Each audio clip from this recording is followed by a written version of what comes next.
दोस्तों, अगर आप भी अश्विन और रोहित शर्मा को बेहतर खिलाड़ी मानते हैं तो वीडियो को एक लाइक जरूर कीजिएगा।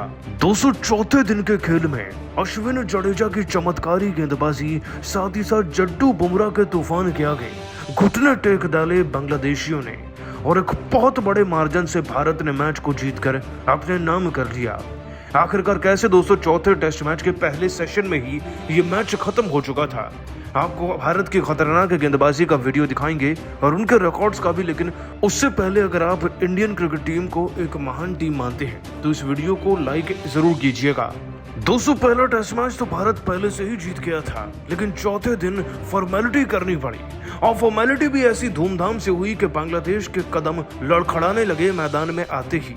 आपको बताया दोस्तों कि पहले टेस्ट मैच को जीतने के लिए भारतीय खिलाड़ियों ने पुरजोर कोशिश कर डाली थी और 500 से ज्यादा रन का टारगेट भी दिया था, जिसे चेस करते वक्त बांग्लादेश ने एक सॉलिड शुरुआत दिखाई तो, लेकिन सलामी जोड़ी को बुमराह और अश्विन ने डैमेज कर दिया था तीसरे दिन में ही। अल्टीमेटली उनके 4 विकेट गिर चुके थे और आज जब दिन के खेल की शुरुआत हुई तो शाकिब अल हसन और शैंटो, जो कि 2 सेट बैट्समैन थे, उन्होंने दिन के खेल की शुरुआत करी। शुरुआत भी बहुत प्रोमिनेंट लग रही थी, दोनों ने काफी चौके व छक्के भी लगाए, लेकिन आखिरकार अश्विन के जाल में ये जोड़ी फंसी गई। 252वें ओवर की बात है, जैसे ही अश्विन ने एक बहुत ज्यादा धीमी गति की गेंद का इस्तेमाल किया और शाकिब अल हसन को फंसाने की कोशिश करी तो उन्होंने गेंद को ज्यादा स्पिन ही नहीं किया। इसके बाद दोस्तों बैकवर्ड शॉट लेग की तरफ से शाकिब ने चालाक बनकर शॉट तो खेलना चाहा, लेकिन वहां मुस्तैद थे जायसवाल, जिन्होंने 25 रन पर शाकिब का यह आसान सा कैच पकड़ा। इसके बाद दोस्तों भारतीय गेंदबाजों को कॉन्फिडेंस आ गया और ऐसा कॉन्फिडेंस कि बांग्लादेश का नामो निशान ही मिट गया। दोस्तों 55वें ओवर की बात है, जट्टू ने लिटन दास को बहुत ज्यादा आउटसाइड गेंद डाली, जिस पर वो उसे खेलने के लिए मजबूर हो गए। गेंद बल्ले का किनारा लेकर रोहित के हाथों में चली गई और रोहित कैच छोड़ा नहीं करते। 58वें ओवर में दोस्तों मेहदी हसन मिराज आते हैं, जो कि 8 रन ही बनाए थे, लेकिन अब अश्विन इन्हें भी फांस लेते हैं अपने जाल में। एक फ्लाइट गेंद डालते हुए ये इनको सीधे मारने की कोशिश करवाते हैं, वो ऐसा करते भी हैं और जड्डू को कैच दे बैठते हैं। इस तरीके से दोस्तों 2 विकेट चौथे दिन में अश्विन के हो गए और दूसरा विकेट जडेजा का आया 59वें ओवर की आखिरी गेंद पर। दोस्तों शैंतो 127 गेंदों में 82 रन बना चुके थे और इनका विकेट मिलना मतलब कि भारतीय क्रिकेट टीम का जीतना था। और फिर जडेजा ने दोस्तों ऐसा किया भी, बुमराह के हाथों एक्स्ट्रा कवर के ऊपर इनका कैच करवाया, लेकिन सबसे महत्वपूर्ण विकेट, सबसे बढ़िया विकेट लिया रविचंद्रन अश्विन ने। दोस्तों रविचंद्रन अश्विन ने इस मैच में, इस इनिंग में अपना 5वां विकेट लिया, जब उन्होंने तस्किन अहमद को सिराज के हाथों कैच आउट कराया 5 रन पर। बस दोस्तों फिर क्या होना था, एक ही विकेट बचा था, वो भी गिर गया और भारत इस मैच को जीतकर अपने नाम कर गया, वो भी 250 से ज्यादा रन के बड़े अंतर से। ये अपने आप में बहुत बड़ी जीत है, लेकिन इस जीत के साथ अश्विन ने महा रिकॉर्ड बना दिया है।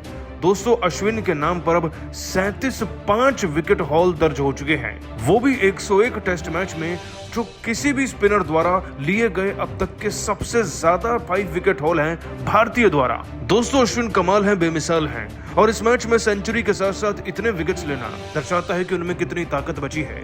वैसे आप सभी अश्विन की मैच विनिंग परफॉर्मेंस को 10 में से कितने नंबर देंगे, नीचे कमेंट करते हुए जरूर जाइएगा। दोस्तों इसी तरीके से बांग्लादेश की फील्डिंग सेट करने पर ना अब ऋषभ पंत ने अपना बड़ा बयान दे ही दिया है और अपने चौंकाने वाले बयान में उन्होंने इस बात का खुलासा किया है कि आखिरकार बीच मैदान में वो बांग्लादेश की ही टीम की मदद क्यों करने लगे थे फील्डिंग सेट करने में।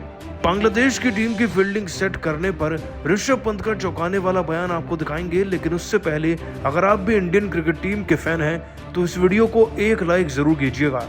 दोस्तों भारत और बांग्लादेश की टीम के बीच में सीरीज का पहला टेस्ट मैच खेला जा रहा है, जिसके तीसरे दिन के खेल में आज भारतीय खिलाड़ियों का प्रदर्शन बल्लेबाजी के साथ साथ गेंदबाजी में इतना ज्यादा बेहतर था कि जीत आज ही हमारी हो चुकी है। तीसरे दिन की शुरुआत ही पंत और गिल ने चौके और छक्के जड़कर की थी, जिसके बाद दोनों अपने शतकों की तरफ आगे बढ़ते हुए चले गए। इस रेस में ऋषभ पंत शुभमन गिल से थोड़ा आगे हो गए थे और फिर एक ऐसा वाक्य हुआ जिसने पूरे भारतीय खेमे को और खास तौर पर रोहित कोहली और गंभीर को पेट पकड़कर हंसने पर मजबूर कर दिया।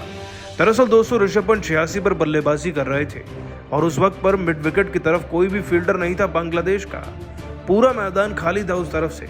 ऋषभ पंत एक कवर ड्राइव मारते तो गेंद सीधा या तो चौके पर जाती या छक्के पर।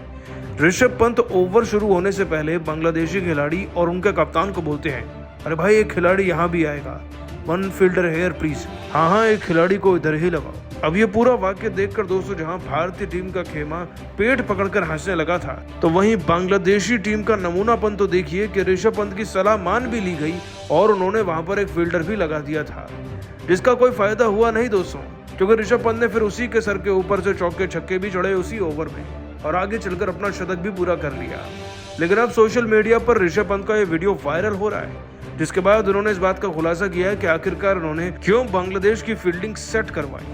दोस्तों आपको बता दें कि अपने इस मजाकिया जेस्चर पर ऋषभ पंत ने अपने बयान में कहा, देखिए मैदान में जब हम क्रिकेट खेलते हैं तो क्रिकेट एक जेंटलमैन्स गेम होता है और आप चाहे अपने देश के लिए खेलें या फिर दूसरे खिलाड़ी अपने देश के लिए, आप खेल तो खेल ही रहे हैं। उस वक्त पर मुझे लगा कि बांग्लादेश की टीम कुछ ज्यादा ही कंफ्यूज हो गई है मेरे चौके छक्के और गिल के शतक को देखकर, तो कहीं ना कहीं वो डर भी रहे थे।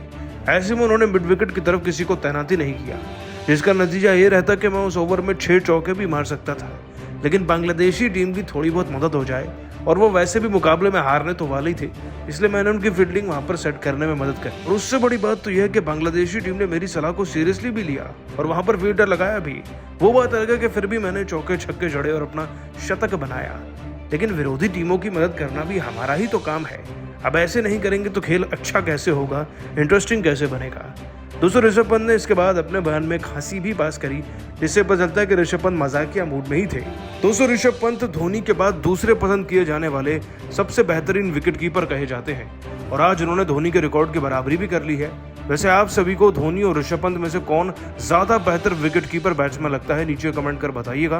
दोस्तों बड़ी बड़ी बातें करने वाली बांग्लादेश की टीम इंडिया के सामने 3 दिन भी नहीं टिक पाई। जहां पहले पंत और शुभमन ने अपनी धाकड़ बल्लेबाजी से बांग्लादेशी गेंदबाजों के परखच्चे उड़ाकर रख दिए, तो फिर जसप्रीत बुमराह के साथ मिलकर अश्विन ने गेंदें नहीं बल्कि आग के गोले बरसाते हुए ऐसा सितम ढाया कि बांग्लादेश के बल्लेबाजी क्रम को बर्बाद कर उनके घमंड को चकनाचूर कर दिया। तो आखिर कैसे 3 दिनों में ही भारत के सामने घुटने टेकने पर मजबूर हो गई बांग्लादेश की क्रिकेट टीम।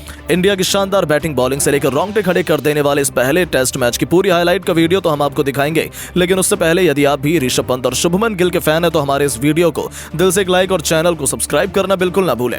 दोस्तों चेन्नई के चेपॉक क्रिकेट स्टेडियम में जीत का सपना सजाकर मैदान में उतरी घमंडी बांग्लादेश की क्रिकेट टीम तो 3 दिन भी टीम इंडिया के सामने सर्वाइव नहीं कर पाई है। जैसा कि आप तो जानते ही हैं कि पहले दिन रविंद्र जडेजा और अश्विन के बल्ले की आंधी ने बांग्लादेश के पत्तों की तरह उड़ा दिया था। अश्विन ने 113 रनों की बेमिसाल पारी तो जडेजा ने 86 रन ठोककर टीम इंडिया को 376 रनों के विशाल का स्कोर तक पहली पारी में पहुंचा दिया था। इसका पीछा करना बांग्लादेश के लिए बेहद मुश्किल था। हालांकि उन्हें खुद पर बहुत गुमान था कि वो आसानी से इस लक्ष्य को पा सकते हैं, लेकिन उनके इन अरमानों को दूसरे दिन पल भर में हवा कर दिया रोहित के ब्रह्मास्त्र जसप्रीत बुमराह ने, जिन्होंने आती पहले ओवर से ही बांग्लादेश के परखच्चे उड़ाने शुरू कर दिए। पहले जाकिर हसन का शिकार किया तो अब इस भूखे शेर के मुंह में खून लगा, तो फिर इन्होंने एक के बाद एक 4 घमंडी बांग्लादेशी गेंद बल्लेबाजों का शिकार करते हुए बांग्लादेश के पूरे बैटिंग क्रम को चकनाचूर कर दिया था। आकाशदीप ने लगातार 2 गेंद पर 2 विकेट चटकाए तो जडेजा और सिराज ने भी कंधे से कंधा मिलाते हुए बांग्लादेश की धज्जियां उड़ाने में कोई कसर नहीं छोड़ी। भारतीय गेंदबाजों की कातिलाना गेंदबाजी का ऐसा असर हुआ कि पूरी की पूरी बांग्लादेश केवल 149 रनों पर ही ऑल आउट हो गई, जहां जसप्रीत बुमराह ने कुचलकर कुल 4 विकेट चटकाकर 400 इंटरनेशनल विकेट का आंकड़ा पूरा किया और एक महान रिकॉर्ड अपने नाम कर लिया। टीम इंडिया ने 226 रनों की शानदार बढ़त भी हासिल कर ली थी, तो तीसरी पारी में टीम इंडिया की बैटिंग भी आ गई और दूसरे दिन का खेल खत्म होने तक टीम इंडिया ने गिल और ऋषभ पंत की शानदार बैटिंग के दम पर 81 रन 23 ओवर में 3 विकेट के नुकसान पर बना दिए थे। साथ ही साथ इंडिया को 308 रनों की बढ़त भी हासिल हो चुकी थी। तीसरे दिन का खेल शुरू हुआ तब जहां एक तरफ बांग्लादेश जल्द से जल्द इन दोनों बल्लेबाजों को पवेलियन भेजना चाहता था, तो वहीं ये दोनों टीम इंडिया को एक बड़ा स्कोर की तरफ पहुंचाने के इरादे से उतरे थे। उम्मीद के मुताबिक टीम इंडिया की शुरुआत धीमी रही। शुरुआती कुछ ओवरों में इन्होंने बिल्कुल भी रिस्क लेना जरूरी नहीं समझा और यही समझदारी भी थी। वो बांग्लादेश को इस मैच में वापसी का एक भी मौका नहीं दे रहे थे। बांग्लादेशी खिलाड़ियों के चेहरे पर फ्रस्ट्रेशन और निराशा साफ तौर पर देखी जा सकती थी, क्योंकि विकेट मिलना तो उनके लिए रेगिस्तान में पानी मिलने जितना मुश्किल हो चुका था। और दोस्तों कब तक आप इन भूखे शेरों को पिंजरे में कैद कर सकते हैं। अब बारी थी इन दोनों के सब्र का बांध टूटने की। 29 ओवर लेकर आए हसन महमूद की गेंद पर मैदान को चीरते हुए ऋषभ पंत ने शानदार चौका जड़ करके इंडिया को 100 रनों तक पहुंचा दिया।